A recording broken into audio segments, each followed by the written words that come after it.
As waitlists for youth mental health services continued to be backlogged, Pathstone Mental Health was seeking a solution. With help from the Ontario government, a huge step in clearing the backlog is now possible. Erin Clayton joins us. Erin, some new funding from the Ministry of Health. Yes. How has this affected you and how has it solved the problem? It doesn't solve the problem completely, but it's certainly a step in the right direction. So we have been working with the Ministry of Health, which is our primary funder, for a long time to really try to resolve a few things. Obviously, access to service, timely access to service, but first and foremost, access to service, because what we've heard from many of our users that the system is confusing. So the huge change as of today is that if you're seeking mental health services in the Niagara region, your first call is to Pathstone Mental Health. And that makes perfect sense, because when I think of mental health services for youth, I think of Pathstone. Mm-hmm. So why aren't they calling Pathstone directly? Now they can. Now they can. Now you can call us, now you can visit our website, you can do a self-referral. So I think for all those reasons mentioned, now it aligns with that thought for people. What happens on that first call? Who do they meet with? First call, you meet a therapist. So that is also a significant change. At the first call, you're getting a clinical intervention. And before that, you were getting an administrator basically putting the pieces together and maybe getting back to them in a couple of weeks or something like that.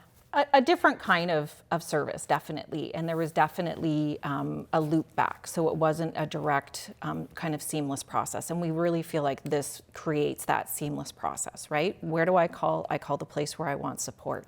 Who am I talking to? I'm talking to a therapist.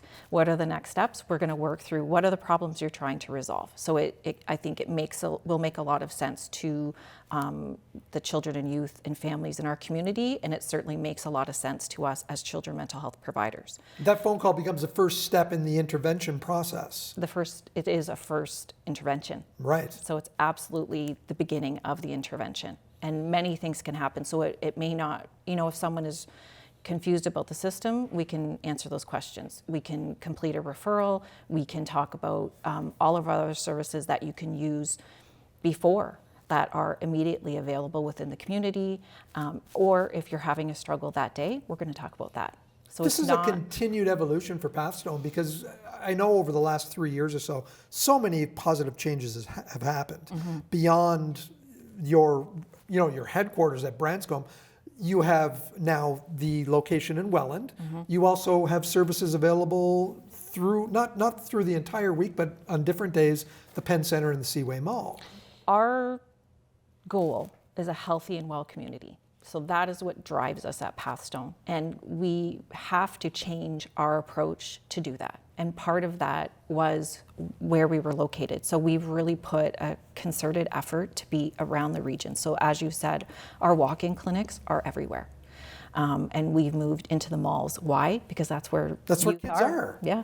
And we've seen such a great response to that. We are so thrilled with the response at the Penn Centre, and we're anticipating the same kind of response at the Seaway Mall. And we're looking to and working with all the other communities, how do we continue to grow and build that?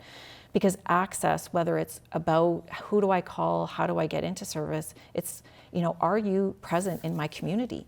And that is really our goal, to say we're here, and we're here collectively trying to make this healthier and well all the time. And we've really gotten good feedback. And now with this change, we also feel like we are better positioned to track that. And we are always trying to innovate and be different. We feel like that's our responsibility, to be innovative and to be a leader. We're a leader, and we have to listen to the needs and demands of our clients, and that is the Niagara community. And we're really take that seriously. So yes, we've made a lot of changes. We will continue to change, and we're going to continue to grow to fulfill that commitment. You feel the Ontario government, the provincial government, is behind you on this next step, this big step that we're announcing today? Definitely, I think it's exampled here. That definitely the Ministry of Health has said, we hear and we want to be responsive. They really have aligned, and we have been having this conversation for quite a long time as a community. So this was a really good indicator of that yes, we're in step with all of the things that you're looking to achieve, and they're messaging that they're looking to achieve that. This has allowed you to hire more staff as well. Hire more staff, definitely give us closer connection to who are coming through the doors for services right from the beginning.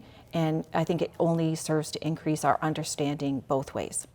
How busy have the locations at the malls been? The malls are busy. They're our prime locations for our walk-in. And as you mentioned to River House, so River House opened in September, and we're seeing lots of positive response to that site too. And that is what we hoped for, really serving that South Niagara community. And again, we continue to get feedback from youth and families in the mall, how convenient it is. There's a reduced barrier of drive, time, transportation, ease, and presence. They really think that this also works to serve as, working against those ideas of stigma. It's not terrible to walk into the Pathstone walk-in clinic, right? This new change, what is the phone number? What is the website? People can contact you either way? Yep, you can go to the website, so pathstonementalhealth.ca. And as soon as you go to the website, there'll be a pop-up and it'll guide you through. Phone number is our main number, so 905-688-6850, and there'll be prompts, but it's extension 8 if you're looking for an intake. And we're going to be disseminating throughout the community a QR code. So updated pamphlets, updated information so that you can just have the ease with whether it's speaking to someone or technology. At any point, you're going to be contacted and we're going to walk you through the process. Can't be any easier than that. Erin, thanks for sharing that with us. Okay, thank you so much.